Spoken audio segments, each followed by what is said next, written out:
Alright, and welcome to part 2 of HoGiL versus sAviOr, and it looks like, HoGil's in a little bit of a bad position. His Spire is much delayed compared to sAviOr's, and his is about to be done. It's going to finish any second now, and, it looks like both of them are pretty evil, even in the number of lanes that they have in the field, so these early Mutalisks are going to be able to sort of dictate the pace of the rest of the game right here.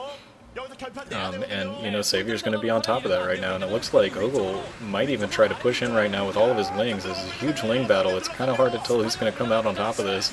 Zergling battles can be kind of a chaotic sort of thing, really, kind of like ZVZ in general, but it does look like HoGiL comes out a little bit on top of this, and he's got some Zerglings, but he has only a short time to be able to handle this. He's going to snipe down, he does snipe down the hatchery of sAviOr, so that's actually a pretty good play, doing some economic damage while he is behind in terms of tech. He's Spire, I imagine, is probably not finished. He at least doesn't have Mutalisks out, and until he gets some Mutalisks out in the field, all he has is these Zerglings. So he does a good job of killing off that hatchery. It's sort of maximizing the amount of damage that he can do with those with just those lings. But he needs some Mutalisks. He needs some Scourge to even up this game.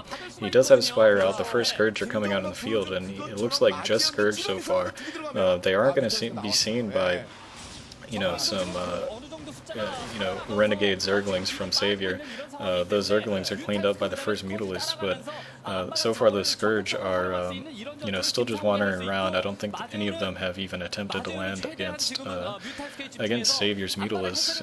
sAviOr looks like he's also putting down a creep colony. Maybe he's going to put down some static defense, maybe a spore colony or two around his bases.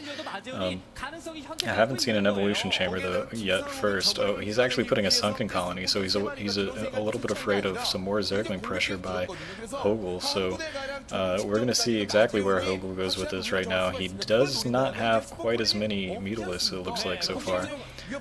But he still does have a pretty sizable amount of lings out in the field, and it looks like he is going to be pushing in those lings. sAviOr also putting in a couple of renegade lings as well.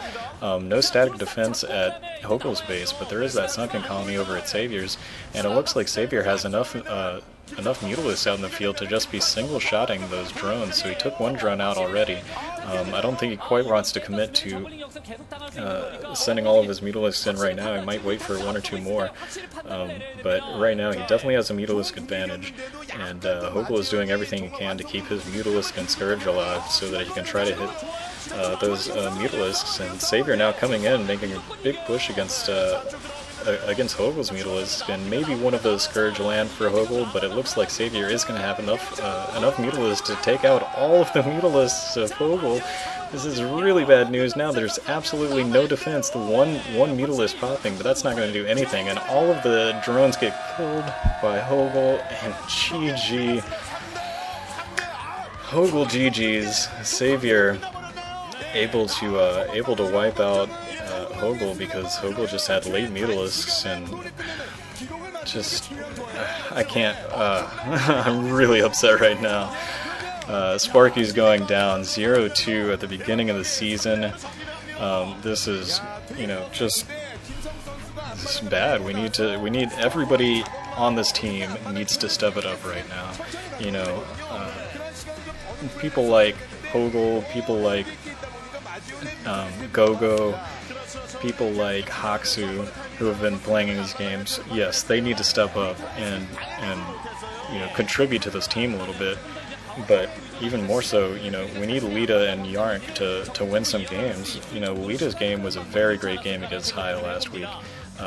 But Yark here, I guess he thought he saw some weakness. Maybe, I don't know, maybe Sparkyz had a scouting report that was like, CJ Zergs rely too much on Mutalisk, and they're going to be vulnerable while they're switching to Mutalisk to a big Zergling attack, because both Yark and HoGiL pulled the same trick, and I don't think that extra Zergling pressure was going to be successful. I mean, I don't think it's a very successful strategy, and both of those players were just crushed by the Mutalisk that came directly after that. We need Yark to step up. I want Yark to get some games. Sorry about, there might have been some random noise in the background there. But you know, and you know, hopefully Lita will also get a couple games coming up soon too. To put a little bit of a silver lining on this, you know, last week Harangi was not in the lineup, and this week Lita was not in the lineup, both because I feel because those players had MST group rounds that they were about to play. So, you know, it looks like at the beginning of the season at least that Sparkyz is going to put an emphasis and, you know, give their players a lot of time to practice and prepare for their individual league games, which is good because right now Sparkyz actually doesn't have anybody on their current roster that has an individual title at all. The closest that anybody has is Yarnk, who has a silver medal in an OSL a couple years ago, I think. But other than that, that's it. You know, Lita's almost notorious for you know, being so great at Pro League, but falling short in the individual leagues. So it looks like Sparkyz is putting a little bit more emphasis right now on those individual leagues. So hopefully we're going to have a little bit of success there. So that's point one. Point two is that, you know, the Pro League season is a long season. These are new maps that, you know, players aren't familiar with as much, and you know, it's a long season, and you know, those are two really good opponents to start off your season against, Hwasong Oz and CJ Entus, both very solid teams. So definitely not bad that you lose to them. I mean, obviously you want to win every game, and it's tough to take any losses, but you know, if you're going to lose, you know, those are good teams to lose to. But really, I wish they could have won at least won a single game in one of those. It's tough to lose both sets 0-3. It looks like Sparkyz has some new uniforms. They got these kind of, I don't know, dark black coats. Those are kind of cool coats that they got. But anyways, back to my point. It's a long season. Those are some tough opponents. You know, up in the upcoming matches are going to be against some slightly weaker teams. I think next week I'm going to bring you Sparkyz versus Air Force Ace. So expect that next Sunday, and thanks for watching. I guess I'll see you there.